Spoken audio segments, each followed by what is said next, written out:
Well, good afternoon, Connections. This is our Sunday sneak peek for Sunday, June 29. And this Sunday, we're going to be looking at another passage from the book of Exodus. This is Exodus 33, 12 through 23. And one of the key words of this passage is glory. Moses explicitly asked God in verse 18 of chapter 33, he prays, "Show me your glory. I want to see your glory." Now, it's interesting. Last week, Moses hid his face when he saw that God himself inhabited the burning bush, was dwelling within the bush. But now, 30 chapters later in the book of Exodus, Moses wants to see as much of God as possible. He's hungry to know Yahweh's glory, to experience as much of him as he can. So, what is glory? What is glory? And how is the whole book of Exodus a story of God's glory? I think if we look at those two questions, we're going to begin to get into this passage, get a little peek as to some of the important things of this passage, and hopefully you'll feel a little prepared as you enter into Sunday. So first of all, what is glory? And glory comes from the Hebrew word kabod, that means heavy, and it gets at the idea of significance. So something is glorious, it's significant, and it's important. It's heavy. It's full of gravity. So in the Bible, glory is a rich concept. There's other aspects and angles to it, but two things I think for us this morning and then also for Sunday is that glory refers to two different things. It refers to the characteristic excellence of someone, but also it refers to God's personal presence. So let's look at those two things. First of all, characteristic excellence. LeBron James, his glory, his characteristic excellence is basketball. Steve Jobs, you might say, what was his characteristic excellence, that was developing the smartphone. Some of us watched the Olympics last year, and we saw that Simone Biles' glory is gymnastics, one of the best gymnasts ever, and just named Sports Person of the Year by Sports Illustrated. So when someone asks what makes a particular person special or significant, they're really asking about their glory. So glory is the characteristic excellence of someone. But then there's this second side of glory, and that is that the Bible speaks of glory as God's personal presence. Getting at, in a sense, his face. Okay, so Moses wants to see God's face in Exodus 33 because typically we know a person best through their face. That's where that's the relationship gate, so to speak. But God says to Moses, you can't see my face and live. That's just too much for you. And then actually in Exodus 34, there's the famous passage where God says, okay, I tell you what, I'll show you my back and I'll cause all my goodness to pass by you. And then we learn that all of his goodness really can be captured in the meaning of his name, Yahweh. And we looked a little bit at that meaning, one part of that meaning last week. But another part of this meaning is just a host of character traits.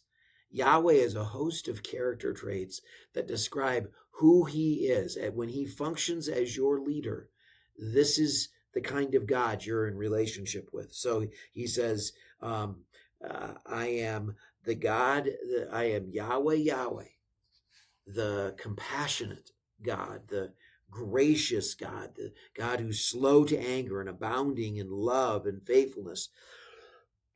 maintaining love to thousands, forgiving wickedness, rebellion, and sin. You see all those gracious characteristics?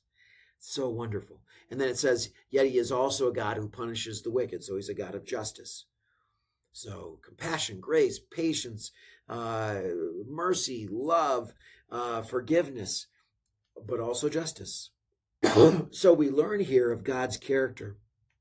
If we walk with this God, if we follow behind this God, if we befriend this God and come near him, then we can expect him to be wonderful in so many amazing ways. We will experience the brightness of his goodness.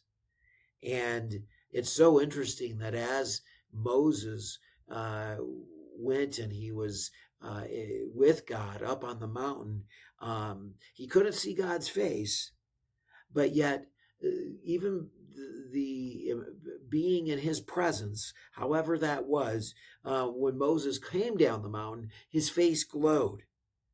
So the glory, the brightness of God was displayed on Moses' face. That's going to be important for Sunday. So now, next, what's the story of God's glory? As we said, glory means weight, significance, heaviness. So to glorify something means to make it known in a public way. In Exodus, Yahweh comes onto the public stage of the world in a dramatic way. He wasn't really known as by that name in the book of Genesis, at least not publicly. Certain people, Noah, Abraham, Joseph, they knew the biblical God for sure, but he wasn't publicly known. Exodus is about God's, public coming out party, so to speak, where he says in Exodus 5, he says, Yahweh demands that you free his people Israel. You let his people go so they can worship Yahweh in the desert. And so Pharaoh, he responds in chapter 5, verse 2, who is Yahweh that I should obey him and let Israel go? I don't know Yahweh.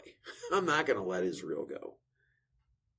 Then we know in the next chapters, Yahweh sends lots of plagues so that Pharaoh can come to know Yahweh better. And Israel sees during the 10 plagues that their God, Yahweh, is better and stronger and kinder and more superior than all the Egyptian gods. Amazing, amazing chapters. And what's so clear, the reason he does 10 plagues, at least one reason, is that they are so fascinated with Egyptian gods, and he wants to break their fascination with Egyptian gods and replace it with a fascination for himself. And so God does those mighty wonders that you hear about. And the final one is he does the 10 plagues that concludes with the death of the firstborn. Then that prompts Pharaoh to free the slaves. But then God tells Moses in chapter 14, verse 4, I'm going to harden Pharaoh's heart. And he's going to pursue my people right up to the Red Sea. And then I'm going to gain glory for myself through Pharaoh and all his army and the Egyptians, so that they will know and all the world will know that I am Yahweh. I'm superior. And God, of course, we know, defeats Pharaoh and his armies at the Red Sea in just this way. And it's so interesting in Exodus 15, verse 11, when Miriam is singing the wonderful song celebrating God. She has a line in Exodus 15, verse 11, that this is a God who is awesome in glory, working wonders. Now, sometimes people think, okay, yeah, that's the end of Exodus, because sometimes that's how we teach Exodus. But actually, Exodus doesn't finish until chapter 40. And so in the next chapters, God takes his people to Mount Sinai and gives them the 10 Commandments. And we read that the mountain burns and Moses enters the glory cloud. And Israel also learns how they can show God's specialness by obeying these 10 Commandments. Now, I said before that glory also refers to God's presence. If you see his glory, you know he's near. He's there to relate to. And so interesting, after giving the 10 Commandments, God gives the law, and then he invites the 70 elders of Israel atop Mount Sinai. And it says that they see God. They actually see God's feet, and they enjoy a meal with him, and then they go back to the camp. But Moses stays, and it says that a glory cloud settled on Mount Sinai. It says at the end of chapter 4, a glory cloud settled that looked like a consuming fire. So last week, we met a burning bush at the foot of Mount Sinai. And then many years later, a couple years later, Moses brings all of Israel back to this same mountain. But now it's not just a bush, it's a burning mountain. And then in chapter 25, God gives instructions about building a royal desert tent. He wants to dwell, he wants to camp, he wants to pilgrimage with his people. And so that's also called a tabernacle. And that enables God to camp with his people. They can get near enough for a relationship to camp together. And so in chapters Exodus 25 through 40, this royal tabernacle is designed, and then it's built.